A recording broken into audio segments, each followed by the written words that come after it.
Hey everybody, have you heard of a board game called Wingspan? What about this new game out there called Wormspan? It's not the same, different game, but same producer, Stonemaier Games. I have Jamey from Stonemaier Games on the show today to talk about his love of board games, his favorite mechanics, and what's up next for that. So stick around.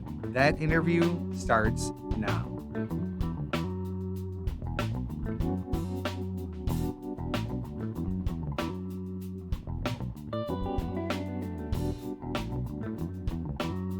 Hey Jamey, how are you? I'm doing well. It's great to see you here today, Mike, and great to meet you face to face. Absolutely, yes. I've watched a ton of your videos from Stonemaier. You have a huge presence there. Outside of the amazing games that you're producing, you also have a wealth of information for those who kind of want to do the same. And one of my favorite things that you do is teaching people how to teach other people how to play a game. Because I'm personally Yeah, not very good at it, or so I hear. So, from that standpoint, why don't you tell me more about Stonemaier games? yeah. I mentioned you before we started. I am wearing a shirt from a different company today. That Mhm. might confuse people. I'm wearing a shirt from Druid City Games, another company that I like, but I work for and run a company called Stonemaier Games based in St. Louis, not too far away from where you are in Mhm. Illinois. And we make games. I think we're probably best known for Wingspan. We're also pretty well known for Scythe and Viticulture, and our newest release, Wormspan, is right next to me over here. Yeah, Yeah, we make hugely games. popular games, and Yeah. the key that is I think people need to understand is you've designed quite a few games yourself, probably 9 plus you've been part of. I think that's about right. Yeah, around we have around 16 games at this point, and I think I've designed around half of them, and I've had the pleasure of working with some other incredible designers for the other half. Yeah. It's so gratifying to see something that you've worked hard on in print and out in front of someone. How did you begin this whole process? I had started in 2010, 2011. I've been a game lover all my life, and also a game designer just for fun since I was a little kid. And when Kickstarter became a thing, I became fascinated by this idea that I could connect individually with customers over something that I'm really passionate about, in this case, tabletop games. And so I designed Viticulture specifically to put on Kickstarter, and I ran that campaign and designed the game and ran the campaign. And I didn't expect anything to come of it beyond that, and things did. So And it just do you kinda remember rolled your from there. just kind of roll from there? Yeah, yeah. Well, one of the things that we talked about briefly beforehand is one of the things that I love about you is your accessibility and your commitment to the board gaming community, whether it be publicizing other products that you like or helping people understand the process of creating a board game. That's something that I find very admirable. You love doing that stuff. Yeah, I do. I do. I really do. I found over the years, because I started the Stonemaier Games blog long time ago, 2012. Mhm. A couple times a week, I'll write an entry about crowdfunding or entrepreneurship or business. Mhm. Sometimes game specific, but not always game specific. And then a few years later, I started my game design YouTube channel where I talk about my favorite mechanism in every game that I play, and Mhm. I do a lot of top 10 lists there too.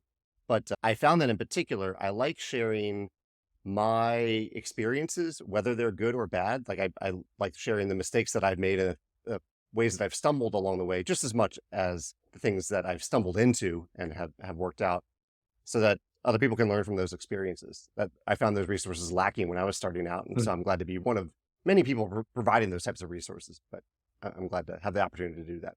Absolutely. I mean, and to have something again as accessible as what you have out there. I mean, there's just a ton of information out there, and you do your best to promote additional companies, but you also promote other creators, such as me, when we do reviews and things like that. You're very, Yeah. very nice to do all that stuff. It really builds an ecosystem around a brand, and it's something I think you should be very proud Well, thanks. And thank you for the content you create too. I know it takes a lot of time and effort, not just to film videos, but also to edit them and go through that process. of. Well, yeah, It's a lot.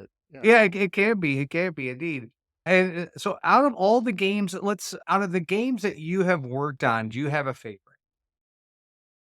It's such a tough question. I have many ways of answering this question. One would be if we were in the same room right now and you wanted to play a game, my favorite game of ours at that moment would be the one that you wanted to Mhm. play. Is there one of our what's one of our games that you haven't played that you were eager to try? I have a list here that I wrote down, and I put down a couple notes that I was interested in. Put you on the spot there. Scythe is one of them that it looked Side really interesting, and also Rolling Realms. Rolling Realms, yeah. So I've had a those lot are of fun with Rolling yeah, Realms. those are all sound very, very fun. Rolling Realms is probably my most played game at this point because I do live plays of it every couple weeks. Mhm, I'll play a game because you can play it remotely and anyone can play. I post the video so anyone can play against me at any time in the mhm. future using the same combination of realms. So if most played as a category, that would be Rolling Realms. And also, I always think of Between Two Cities a little bit, not Yeah, necessarily as the game that I pull off the shelf all that often, but I love the mechanisms of it. I love the game, and it was the first game that we published where I wasn't the designer, and so that was it was an important pivotal moment I think in Stonemaier games where it wasn't just a vanity press about things that I wanted to make, but also games that I fell in love with that someone else had created. sure. So I love it for that reason too. Yeah, I think you're right. We have very similar tastes in games from the standpoint of I wanna find something that somebody else enjoys to play. Yep. Now, I also have another friend, Jamey, who I Uh-huh. have kicking and screaming forced into playing board games, and he Yeah. absolutely loves it, but he has his favorites too, so we try to avoid the ones that he doesn't like, and I am the sacrificial lamb at that point and say, "Okay, what do you wanna play?" Yeah. As long as it's not, there are some very, very long games that I just I am like you that way too. Like I'll try anything once, but I know in general that my limit for time for me to really be immersed in a game and entranced by it is Mhm. around 2 hours. I can go a little bit more than that for the right game, sometimes up to three. But there's certain 5 hour games that I have played once, and that's a long time to play a game. Yeah, So and when you have a bunch of fiddly bits, it can be yeah. a little more complex. There's a game that I bought from Gen Con last year.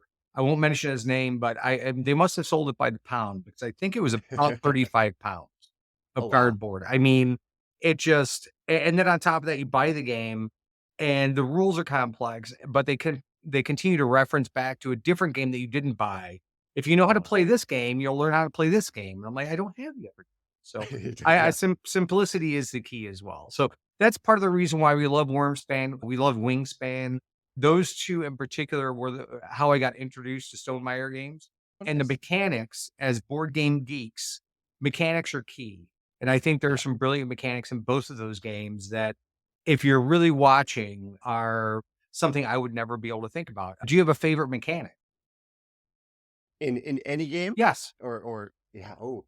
Yeah, I did a top 10 a while ago. It's been a few years of like my favorite mechanisms, just period. And worker placement is definitely up there. I when I hear worker placement, I want to know more right away. Mhm.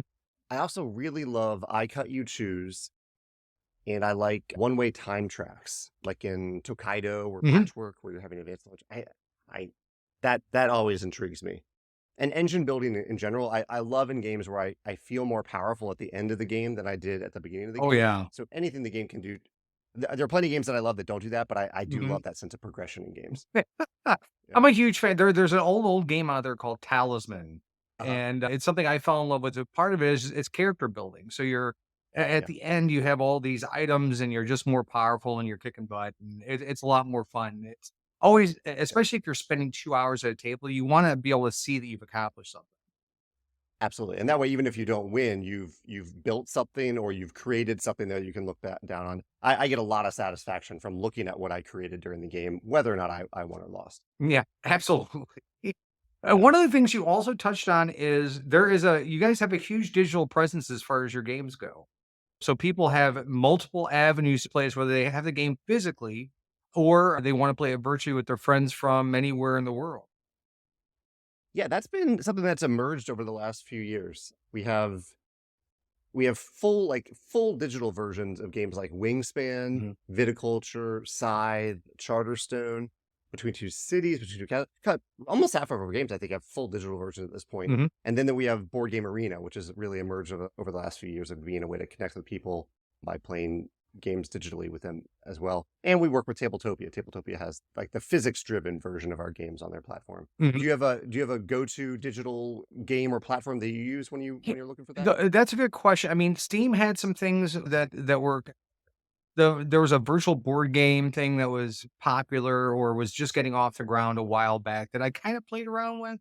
I Yeah. haven't played the digital games as much just because I really enjoy the physicality of being at a Yeah. table.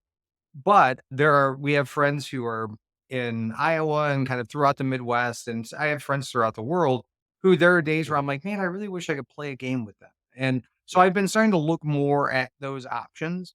I do have digital copies of like Small World and Catan and things like that, but I've never really used them. I purchased them with Yeah. all the best intentions of sitting down and playing with them, but I tend to be drawn to I also play a lot of Dungeons and Dragons, so I get Yeah. kind of busy, so it's hard for me to sit down and play this stuff, but yeah, I Well, just love the fact that your games are available digitally for anyone to enjoy. yeah, I see it as a nice way to, I guess, expose more people to our games. If you want to try Wingspan, there's various ways to try it before you buy the tabletop version of the Mhm. game. In the end, kind of like you, I'm there for the tactile in-person experience, and I'm hoping to guide people towards that experience, but I do understand if their preferred way is to play digitally, or if they have Mhm. friends, like you said, you have friends far away that you want to play with, and I get that too.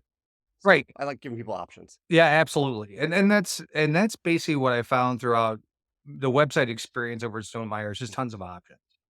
Yeah. You have so many accessories for your games that I think are just smart additions, the play mats, especially if you play these Mhm. games a lot. I have been foiled by moisture more than one time when it comes to anything Uh, cardboard, so I appreciate that type of stuff. yeah, and we're here for replacement parts whenever things get spilled. I actually got it, but I do agree the neoprene mats and the rubber play mats help. Someone the other day emailed me to say that they had saved up to buy a copy of Wingspan. It was someone who I think must be really on a budget. They saved up for this game. They've been looking to play, and they said as soon as they set it up, they had some coffee mugs on the table, and a Oh, dog got in a chase with a cat and knocked over everything and spilled over everything. And so but we're here to help. It sure. was just, and we hear a lot of like pet stories of pet dogs eating things, cats knocking things off the table and under the Yeah, bed. right.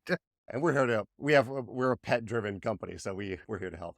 Yeah, I think at least one of my 5 cats has been on top of one of your games at some point, so, I uh, mean, and yeah, and the spare parts portion of it is actually the way that you go about it makes it easy. It's unique yeah. in some cases because I've reached out to other game companies. I had a game that we bought at Gen Con that we played outside. We had a couple libations, and we just forgot that it was out there, and, it's a game called Marcadia. Hmm. So, fantastic game, but I Uh, totally forgot it outside and it rained. Now, while the game itself is waterproof, the box is not. yeah. So, being able to get a Yeah. replacement for stuff like that is really awesome. Yeah. Yeah. Also, I gotta say, as far as like a board game nerd, your board game organization is fantastic. The box, Thanks. just Wingspan has a map on the side of it of how to get Hmm. the dice tower in there, and just the Yeah. the materials that you use for the token trays and things like that, and the amount of bags that you include for all the tokens to make sure we're not going and grabbing sandwich bags from the kitchen is always something that I really enjoy, and I kind of brag about, and people scratch their head and go, "Why do you care?" Well, when you've lost a bunch of tokens because you turned a box upside down, you care. Yeah. That's something we think about a lot, and we try to be intentional about it. It's something I think that threw people off a little bit with Wormspan because we went with more bags than we did card trays and inserts. Mhm. It was an intentional choice. We wanted I found that it's tough to please people who don't sleeve their cards, which is the Mm, majority of people, and no. also sleeve the people who do sleeve their cards, which I respect that they want to Mhm. retain their games. But it makes inserts and card trays a bit of a challenge, Yeah. especially for a game with over 250 cards. So we went with a more flexible option and also included 2 token trays in it. But yeah, it's always on my mind. How can we best organize this game? And how can we, ideally, if we have time, how do we put that organization on the side of the box so you know how to put everything back in their place? Yeah, there's many games that I've never gotten to fit back in the box properly, so Yeah. those are always good things. So Yeah. now we have Wormspan, which is, I would say, a global hit. People have been waiting for it. I'm seeing tons of media about it, tons of reviews. Things are sold out all over the place. What's your next big thing coming? Anything? We do have, yeah, we're planning around 3 years out at this point in terms of because we like to spread things out. So I don't want everything to come out all at once. Sure. Wormspan is definitely our focus for a while. we're talking on February 27th. So we're actually still a month away from the retail release date. We've done the launch, kind of the launch for people who want to buy from us. And then we have the retail release date coming in a few weeks. After that, what is the next big thing? The next two things that are somewhat public already are, we have a promo coming out for Libertalia Winds of Galecrest, the game that we released around 2 years ago. And then we have an expansion for Expeditions, which was the sequel to Scythe. So we have those two coming out later this spring.